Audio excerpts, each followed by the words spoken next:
ለጌታችን ለመድኃኒታችን ለኢየሱስ ክርስቶስ የልደት በዓል በሰላም አደረሳችሁ አደረሰን። በመላው ዓለም ሆናችሁ የማህበረ ቅዱሳንን ልዩ የበዓል መርሃ ግብራት እየተከታተላችሁ ነው የምትገኙት። አሁን ደግሞ ዞር እያልን ምእመናን ስለ በዓሉ ያላቸው ግንዛቤ ምን ያህል ነው የሚለውን ለማወቅ አንዳንድ ጥያቄዎችን እየጠየቅን እንኳን አደረሳችሁ እያልን እንኳን አደረሳችሁ መልእክታቸውን ወደ እናንተ እያደረስን ቆይታ የምናደርግ ነው የሚሆነው። አብራችሁን ቆዩ።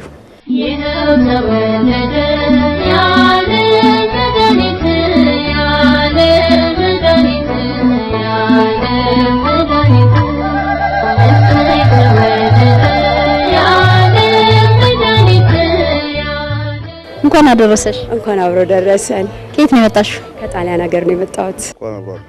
እንኳን አብሮ አደረሰን። እንኳን አብሮ አደረሰን። እንኳን አብሮ አደረሰን። እንኳን አብሮ አደረሰን። እንኳን አብሮ አደረሰን።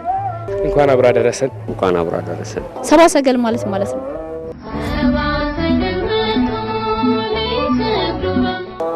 ጌታችን ይቅርታ ረስቼዋለሁ።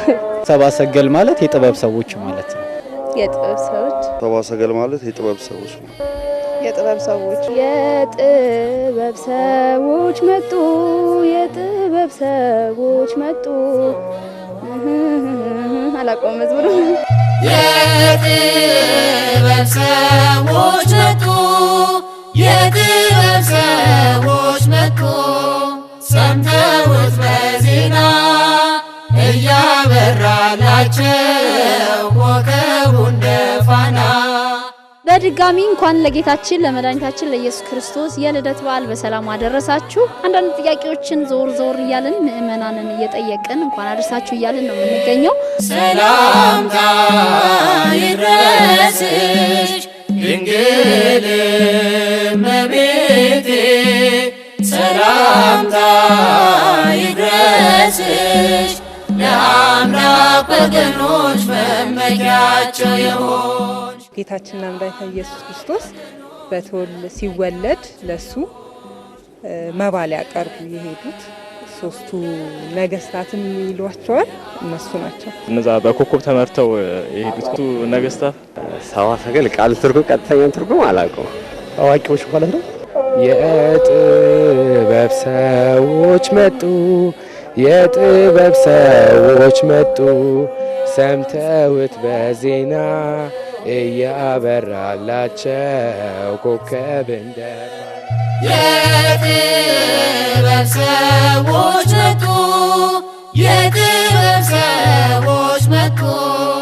ሰምተውት በዜና እያበራላቸው ኮከቡ እንደ ፋና። ክቡራን ተመልካቾቻችን እንግዲህ ዞር እያልን ምእመናንን አንዳንድ ጥያቄዎችን እየጠየቅን ነበር የቆየ ነው። እንግዲህ ደግሞ የሊቃውንቱ ምላሽ የቤተ ክርስቲያናችን አስተምህሮ ምን ይመስላል የሚለውን ከሊቃውንቱ ጋር ተገናኝተን ምላሽ የምናሰጥና መልሱን ወደ እናንተ የምናደርስ ይሆናል ማለት ነው። አሁንም ከኛ ጋር ቆዩ። መልካም የልደት በዓል ይሁንላችሁ። አዘንተ ደምስሶ ሰፈነ ሰላም። እንግዲህ መምህር በቅድሚያ እንኳን አደረሰዎት ለጌታችን ለመድኃኒታችን ለኢየሱስ ክርስቶስ የልደት በዓል። ዞር ስንል የጠየቅናቸው የመጀመሪያው ጥያቄ በተለምዶ ብዙ ጊዜ የምንሰማው ሰባ ሰገል የሚለውን ቃል ነውና ሰባ ሰገል ምን ማለት ነው የሚል ጥያቄ አቅርበንላቸው ነበር። ሰባ ሰገል ማለት ቀጥታ የቃሉ ትርጓሜ ሲተረጎም የጥበብ ሰዎች ማለት ነው። ሰዎቹ ጥበበኞች ስለሆኑ የስጋዊ ጥበብ ማለት ነው። ስጋዊ ጥበብ ያላቸው ሰዎች በተለይ ደግሞ የስነ ፈለክ ተመራማሪዎች ስለሆኑ በዛ በእውቀታቸው አማካኝነት ሰባ ሰገል ብለዋቸዋል። የጥበብ ሰዎች ማለት ነው። ሰብ ማለት ሰው ነው። ያገል የሚለው ደግሞ ጥበብ እንደማለት ነው። አድራይ ሲጣመር ሁለቱ ቃላት ሲጣመሩ የጥበብ ሰዎች፣ አዋቂዎች፣ ተመራማሪዎች ብለን ልንፈታው እንችላለን። እንዴት ነበር እዛ የገና በዓልን የምታከብሩ? የጣሊያን ሀገር ማከብረው በአጋጣሚ የፈረንጆቹ ነው። የአበሻው ብዙ ለማክበርም ጊዜ ስለሌለ ስራ ላይ ስለምውልም ግን ከስራ መጥቼ ማታ ላይ እንደዚህ ከጓደኞቼ ጋር እናከብረዋለን። ደመቅ ያለ እንደ ሀገራችን ባይሆንም ግን ያው የሀገር ውስጥ በዓልና የዛ የምታከብሪው በዓል አንድ አይነት አይደለም። ግን በተቻለ ምን ማድረግ አንችልም፣ ማክበርም አለብን እዛ ስለሆነ። ከዛ በፊትስ እንደው የልጅነት ጊዜሽ ምን ነበረ? በዓል እንዴት ነበር የምታከብሪው? የቤተ ክርስቲያን አገልግሎትሽ ምን ይመስል ነበር? ኦኬ ደስ የሚልሽ ነገር በአጋጣሚ እኔ ፋኔል ቤተ ክርስቲያን አካባቢ ላይ ዛ ነው ቤታችን።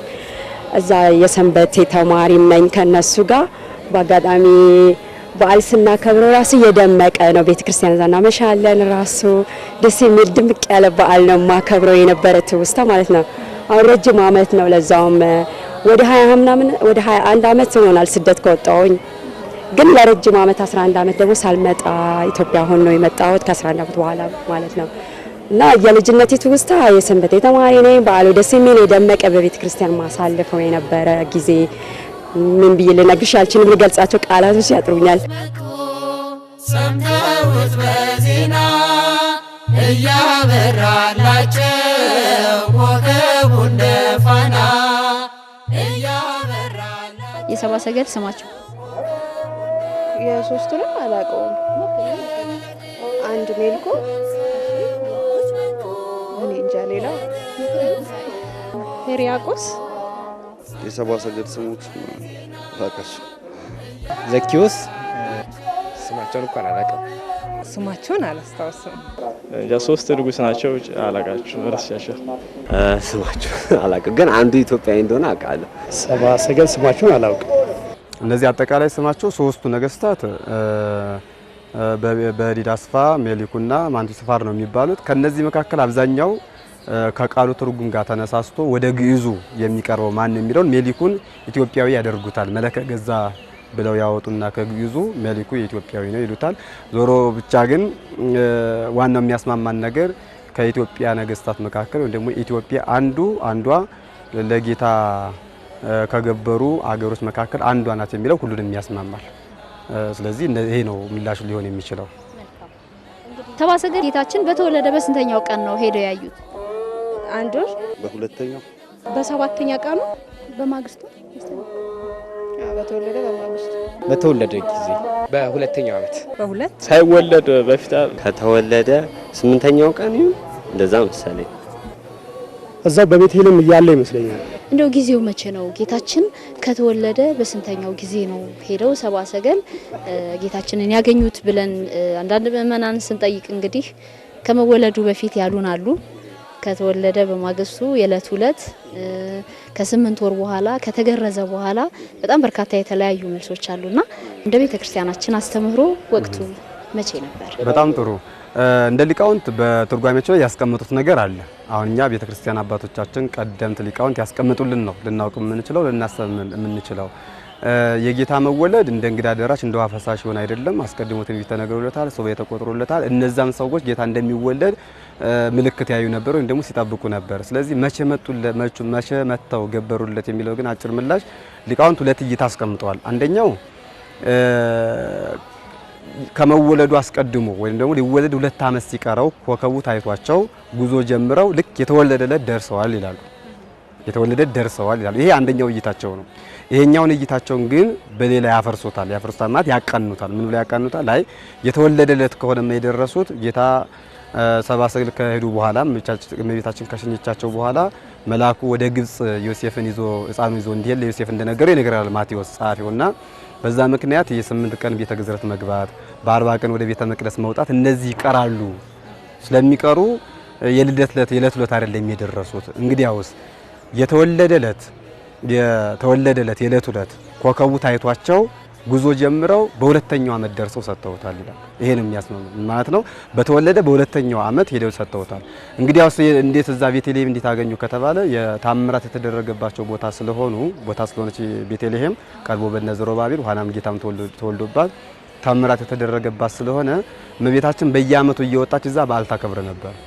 ልጇን የወለደችበት ቦታ ላይ ጌታን የተወለደበት ቦታ ቤተልሔም ላይ በዓል ታከብር ስለነበረ የተወለደለት ዕለቱን ተነስተው በሁለተኛው ዓመት ደርሰው ገብረውለታል ያው ይሄኛው የሚያስማማ ሐሳብ ነው። ስለዚህ እመቤታችንን ያገኟት ከ2 ዓመት በኋላ እዛው ጌታችንን የወለደችበት ግርግም ውስጥ ነው ማለት ነው ያገኟት። ትክክል። ይሄ ነው ሊቃውንት የሚያስተምሩትም የሚያስማማው ትክክለኛውም ይሄ ነው። መልካም እናመሰግናለን መምህር። እንግዲህ አቆምኮት ይቅር ይበሉኝ። አረፍ እንበልና ደግሞ የቀሩትን እንወያያለን። ወንዞች ሁሉ ሆኑ ማርና ወተት ወንዞች ሁሉ ሆኑ ማርና ወተት የጥበብ ሰዎች መጡ የጥበብ ሰዎች መጡ ሰምተውት በዜና እያበራ ላቸው ኮከቡ እንደ ፋና። ለመድኃኒታችን ለኢየሱስ ክርስቶስ የልደት በዓል በሰላም አደረሳችሁ አደረሰን። እንግዲህ ቀደም ሲል እንደነገርኳችሁ ዞር ዞር እያለን ምእመናን ስለ በዓሉ ያላቸው አረዳድ ምን ይመስላል የሚለውን ያስቃኘናችሁ ነበር። በዛውም ደግሞ እንግዲህ መጋቢ ሐዲስ መምህር አምደወርቅ ብርሃኑ ለተጠየቁት ጥያቄዎች በቂ ምላሽ እየሰጡልን ነው የሚገኙ ተመልካቾቻችን። አሁንም እንግዲህ ጥያቄዎቹም ምላሹም ይቀጥላል። ከኛ ጋር ቆዩ። መልካም በዓል ይሆንላችሁ። መምህር ሌላው ደግሞ እንግዲህ እመቤታችን ሰብአ ሰገልን እንዴት ሸኘቻቸው የሚል ጥያቄም ጠይቀን ነበር። የቤተ ክርስቲያናችን አስተምህሮ ምንድነው? ጥበብን የመንገድ ለሚሆን ስንቃቸውን አስይዛ ነበር የላከቻቸው። የጉዞ ስንቃቸውን ተታቻቸው ሄዱ። ስንቅ አስይዛ ነው የሸኘቻቸው። 2 ዓመት ሙሉ ሲጓዙ የነበሩት እንዲሁም መንገዱ ቀሎላቸው በ40 ቀን ወደ ሀገራቸው ገብተዋል። እመቤታችን ከባድ ጥያቄ። በጣም አመሰግናለሁ። በረከቷ ይደርብን፣ ረድኤቷ ይጠብቀን፣ ቃል ኪዳኗ አይለይንና እመቤታችን ምን ጊዜም ለመንገደኞች ስንቅ ናትና ሰብአ ሰገል ለልጇ ለተወዳጅ ልጇ ለጌታችን ለኢየሱስ ክርስቶስ ወርቅ ዕጣን ከርቤን ከገበሩለት በኋላ እሷም ደግሞ የእናትነትን ድርሻ ተወጣለች። አንደኛ ስሟ ራሷ ስንቅ ነው፣ በረከቷ ይደርብና ስሟ ራሱ በራሱ ለመንገደኞች ስንቅ ነውና ሊቃውንት ሲያስተምሩን ስንቃቸው የሚበሉትን የሚጠጡትን አጠቃላይ በመንገድ ምግብ የሚሆናቸውን ነገር የገብስ ዱቄት ሰጣቸው ሸኘቻቸው ይላሉ። እንግዲህ አሁን ዞሮ ዞሮ እህሉ ምንም ይሁን ግን ዋናው መያያዝ ያለበት እንዳይራቡ አዝና፣ እናት አዛኝ አይደለች? እንዳይራቡ አዝና በመንገድ የሚበሉትን የሚመገቡትን አሲዛ ስንቃቸውን አሲዛ እንደ አሰናበተቻቸው ሊቃውንት ቤተክርስቲያን ይተረጉማሉ። ዋናው ግን መያያዝ ያለበት ስሟ ራሱ ስንቅ ነው።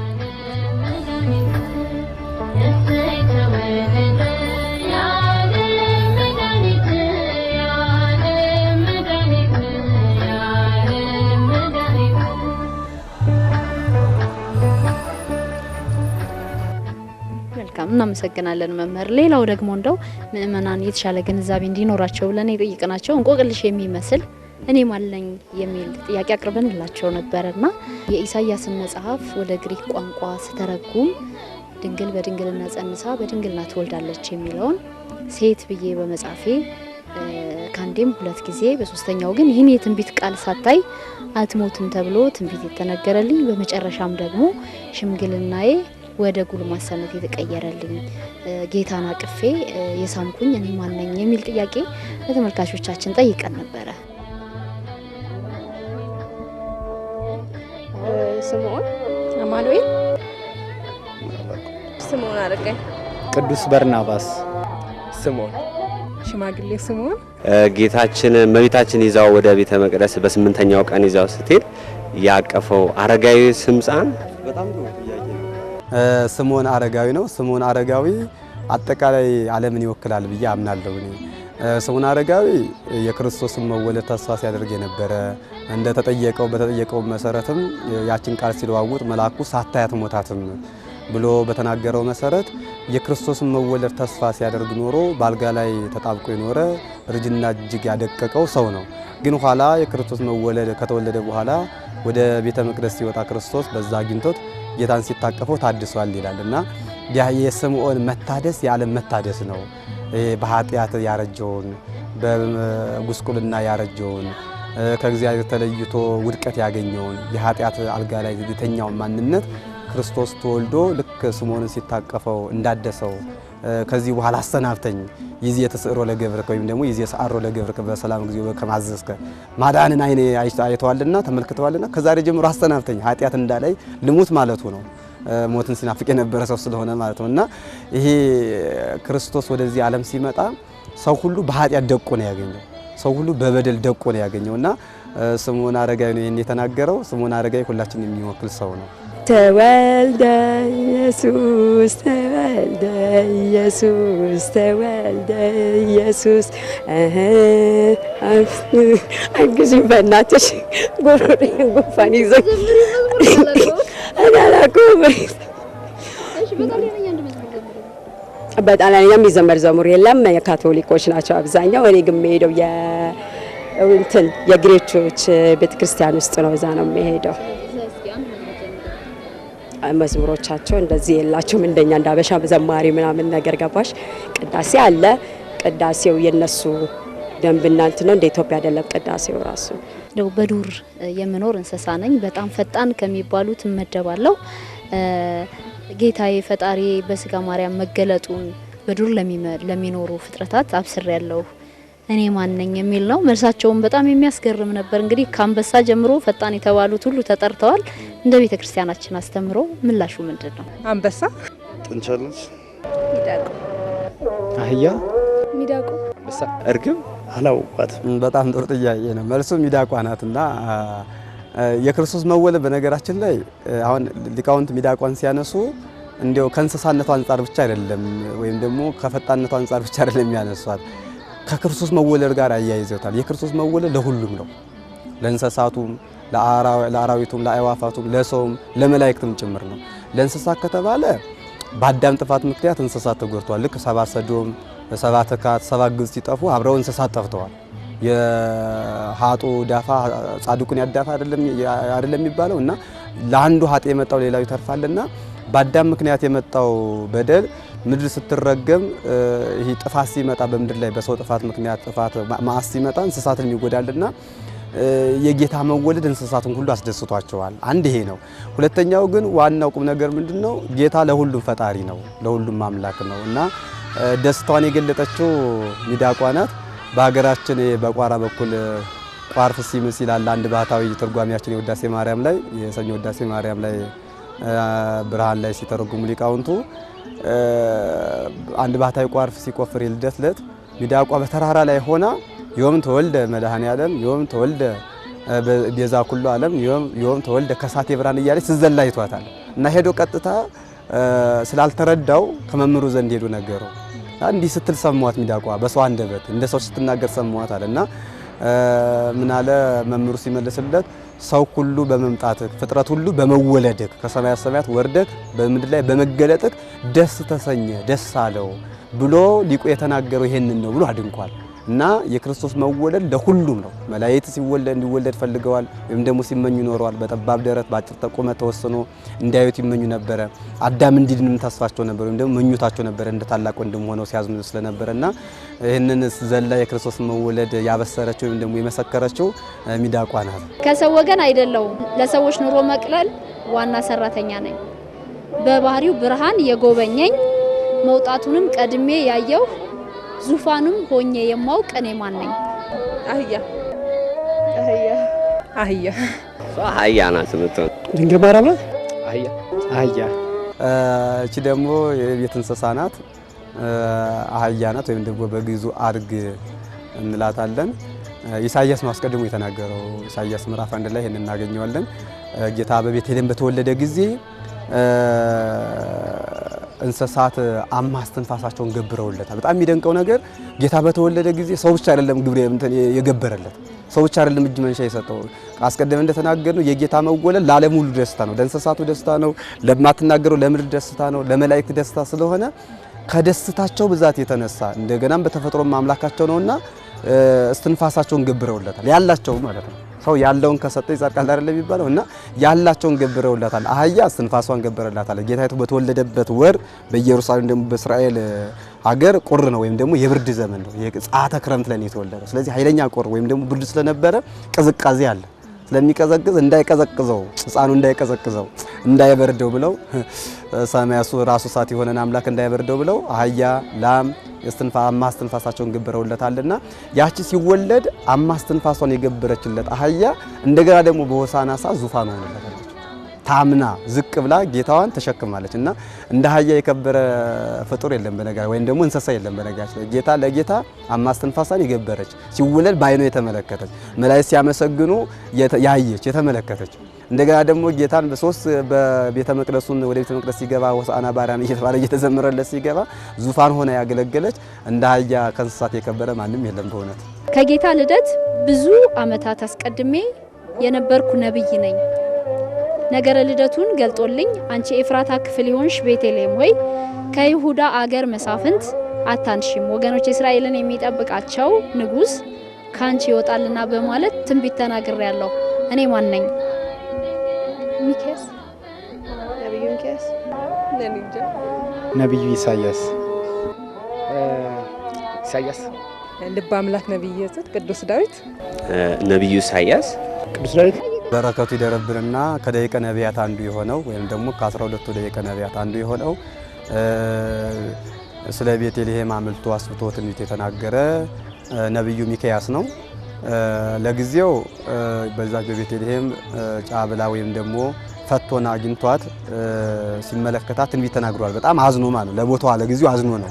እንዲፈት እንደሆነሽ አትቀሪም፣ ንጉስ ይወለድብሽ ይነክስብሻል፣ እስራኤል ደጅ ይገብሩብሻል፣ እስራኤል ደጅ ይጸኑብሻል፣ አህዛብ ይገብሩብሻል፣ ድንኳን ይተከልብሻል እያለ ትንቢት ተናግሮ ነበረ። በተናገረው መሰረት ነብዩ ሚክያስ በተናገረው መሰረት ለጊዜው ዘሩባቤል ነክሶባታል፣ እስራኤል ደጅ ጸንቶባታል፣ አህዛብ ገብረውባታል፣ ሌላም ታምራት ተደርጉበታል እናሳጥረውና ፍጻሜው ግን ቤተልሔም የተባለች ራሷ ቦታዋም ጭምርናት። እንደገና ግን በዋናው በሚስጥራዊ ትርጓሜ ግን ቤተልሔም የተባለችው ቤተ ህብስት እመቤታችን ናት። ህብስት የተባለ ጌታችን መድኃኒታችን ፈጣሪያችን ኢየሱስ ክርስቶስ የህይወት ህብስት ነውና ዘሩባቤል በዛ በቤተልሔም እንደተወለደ ክርስቶስን ከእመቤታችን ከንጽሕት ቅድስት ድንግል ማርያም በቤተልሔም ተወልዶ ተገልጦ ታይቶ ሰብአ ሰገል ገበረውለታል። 100 ነገደ መላእክት ወይም ደግሞ ሰውና መላእክት አንድ ላይ ሆነው አመስግኖታልና ይህንን አስቀድሞ ትንቢት የተናገረ በረከቱ ይደርብንና ከ12ቱ ደቂቀ ነቢያት አንዱ የሆነው ነብዩ ሚክያስ ነው። እንኳን አደረሳችሁ ማለት የምትፈልጊያቸው ካሉ በዚህ አጋጣሚ እንኳን አደረሳችሁ መልእክትሽን ማስተላለፍ ትችላለሽ። እሺ እንኳን አደረሳችሁ ማለት ለምፈልገው ለኪዳነ ምሕረት ሰንበት ተማሪዎች እንኳን አደረሳችሁ፣ እናንተም እንኳን አደረሳችሁ። ለመላ ክርስቲያን እምነት ተከታዮች በሙሉ እና ለቤተሰቦች፣ ለእናት፣ ለአባት፣ ለእህት፣ ለወንድሞች እና ለእናንተ ለዚህ ሚዲያ ሙሉ የኦርቶዶክስ እምነት ተከታይ የሆኑትን እንኳን አደረሳችሁ እላለሁ። ለእናንተ መልካም በዓል ይሁንላችሁ። እንኳን ለገና በዓል በሰላም አደረሳችሁ። እናቴ፣ ቤተሰቦቼ ሁላችሁ እንኳን ለገና በዓል በሰላም አደረሳችሁ። ለመላው የኦርቶዶክስ እምነት ተከታዮች በሙሉ እንኳን ለጌታችን ለመድኃኒታችን ለኢየሱስ ክርስቶስ የልደት በዓል በሰላም በጤና አደረሰን። ለመላው ቤተሰቦቼ፣ ጓደኞቼ፣ የሰንበት ትምህርት ቤት አባላት እንዲሁም ለመላው ኦርቶዶክሳውያን እንኳን ለጌታችን ለመድኃኒታችን ለኢየሱስ ክርስቶስ ብርሃነ ልደቱ በሰላም አደረሳችሁ። መልካም በዓል። እንኳን ለጌታችንና ለመድኃኒታችን ለኢየሱስ ክርስቶስ የልደት በዓል እንኳን በሰላም አደረሳችሁ። ለመላው የኢትዮጵያ ኦርቶዶክስ እምነት ተከታዮች በሙላ በአገር ውስጥም ከሀገር ውጭም ያላችሁ እንኳን ለዚህ በዓል በሰላም አደረሳችሁ። ለቤተሰቦቼ፣ ለአቡነ አቢብ ማህበርተኞቼ፣ ለቅዱስ ዳዊት ማህበርተኞቼ፣ ለቅድስት ወለተ ጴጥሮስ እንዲሁም ለባታ ለማርያም ማህበርተኞቼ እንኳን በሰላም አደረሳችሁ ላለሁ። መላው ለኢትዮጵያ ሕዝብ በእውነት ሀገራችንን ሰላም ያርግልን። እንኳን አደረሳችሁ። ለመላው የኢትዮጵያ ሕዝብ ለሕዝበ ክርስቲያኑ እንኳን አደረሳችሁ። ለቤተሰቦቼ ለጓደኞቼ እንኳን አደረሳችሁ ላለሁ። አሎራ ለቤተሰቦቼ እንዳለ ለአባቴም ለእናቴም እንኳን አደረሳችሁ። ለወንድሞቼም እንዳሉ ለመሐሪ፣ ለታምራት፣ ለኤርሚያስ፣ ለሳሙኤል ወንድሜ እንዳለ እንኳን አደረሳችሁ። ለሰፈራችን እንዳለ የስልጤ ሰፈር የፋኔል ቤተክርስቲያን እንዳሉ እንኳን አደረሳችሁ። ለገና በዓል ነው መላቸው። ለሁሉም ለኢትዮጵያ ሕዝብ ሰላሙን ጤናው ይስጣችሁ። ከኑሮ አንጻር ደግሞ እግዚአብሔር ነገሩን ያሳምረው እንንም ብለው እና ሰላም ያርግልን ሀገራችን ከምንም በላይ ይሄንን ነው የምለው። አመሰግናለሁ። ምእመናን በሙሉ እንኳን አደረሳችሁ፣ ለቤተሰቦቼም በሙሉ እንኳን አደረሳችሁ ማለት እፈልጋለሁ። በዓሉ የሰላም የጤና እንዲሆንልን ጌታችን በረከቱም የሚያድለን ከበዓለ ልደቱ በረከት የምናገኝበት ዘመን ይሁንልን። ሁላችሁም እንኳን አደረሳችሁ፣ እንኳን አደረሳችሁ። የኦርቶዶክስ ተዋሕዶ እምነት ተከታዮች እንኳን ለጌታችን ለአምላካችን ለመድኃኒታችን ለፈጣሪያችን ለኢየሱስ ክርስቶስ በዓለ ልደት መታሰቢያ በሰላም በጤና አደረሳችሁ። በዓሉ የሰላም የጤና የፍቅር የአንድነት እንዲሆንልን እንደ ቤተ ክርስቲያን ልጅነቴ ምኞቴ ነው። ላንተም እንኳን አደረሰ። ይሄው ማህበረ ቅዱሳን እንኳን አደረሰ በማለት የፖስት ካርድ አበርክቷል። አብሮ አደረሰን። በጣም አመሰግናለሁ። እንኳን አብሮ አደረሰን። እንግዲህ ማህበረ ቅዱሳን ቴሌቪዥን እንኳን አደረሳችሁ በማለት ይሄን ፖስት ካርድ አበርክቶልሻል። ማህበረ ቅዱሳን ቴሌቪዥን እንኳን አደረሰ በማለት ይሄን የፖስት ካርድ ስጦታ አበርክቶልሻል። ክብር ይስጥልን። እንኳን ለዚህ ሰዓትና ለዚህ ወቅት አደረሰን። እግዚአብሔር እችን ሀገራችንን ሰላም አድርጎ የተሰደዱትም ልጆቻችን ገብተው ህዝቡ ተስማምቶ ሸምቶ በልቶ ታሞ ካኪም ቤት ድኖ ወጥቶ የታሰረን ፍትህ ያገኝልኝ። ፍትህ ያገኝ። ፍትህ ከሌለ ህዝቤ አለ ማለት አልችልም። እመቤቴ ደግሞ ታደርገዋለች፣ እንጠብቃለን። እቺ ቀን እንደምትቀየር እናውቃለን። ግን እንዲያደርሰን ደጉ ምኞቴ እኔ ባጎደልኩት ስላሴዎች ይሁኑበት። ልጆቼ በአሜሪካንም ያላችሁ፣ ካናዳም ያላችሁ፣ ጀርመን ያላችሁ፣ ሌላ ሱዳን ያላችሁ እንኳን አደረሳችሁ፣ እንኳን ለዚህ አበቃልን ትላለች እናታችሁ አየለች በቀለ። ለሀገራችን ለኢትዮጵያ ጥሩ ነገር ካልሆነ መውጣት አይቻልም፣ መግባት አይቻልም። አገር ሰላም ሲሆን ነው ሰላም ወተን መንገባው። እግዚአብሔር ሰላሙን ያምጣልን። ለሰላም ነው የምንጸልየው። የሰማዩ ንጉስ ጥሩ ነገር ያምጣል፣ የድሮ ፍቅራችን ይመልስልን ነው የምለው እኔ። እንኳን አደረሳችሁ ለኢትዮጵያ ሕዝብ፣ ለሁሉም ለኗሪ ለአዲስ አበባ ተወላጅ፣ በተለይ ለልጄ አዎ ሰርታም ለምታኖረኝ ለልጄ መድኃኒዓለም ከኋላ ተፊቷ ይሆንልኝ። እኔ ቃላት ያጥረኛል ለመናገር። ቃል ኪዳን የማነ እንኳን አደረሰሽ። በመላው ዓለም ሆናችሁ ልዩ የበዓል መርሃ ግብራችንን ስትከታተሉ የነበራችሁ ተመልካቾቻችን እንግዲህ ዞር ብለን የምእመናንን ምላሽና የሊቃውንቱንም ማብራሪያ እንዲሁ ወደ እናንተ አድርሰናል። ቀሪ የማህበረ ቅዱሳን ቴሌቪዥን ልዩ የበዓል መርሃ ግብራት ወደ እናንተ መድረሳቸውን ይቀጥላሉ። መልካም በዓል ይሁንላችሁ።